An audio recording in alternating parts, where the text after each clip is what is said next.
ते चहा विकून मी माझी ड्रीम बाईक घेणार नाही. नमस्कार, मी सुजल.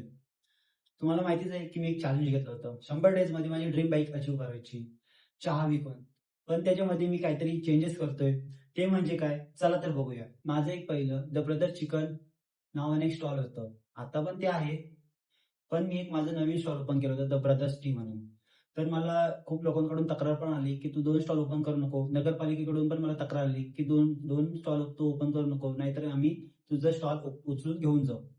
मी खूप नगरपालिकेमध्ये गेलो, तक्रार केली. म्हणजे स्वतःच म्हणजे खूप लोकांना भेटलो. खूप लोकांकडे मागणी केली, की माझा स्टॉल चालू द्या, चालू द्या. तर त्यांनी मला नकार केला. तर ते बोलले, की "तू एकच स्टॉल चालू कर."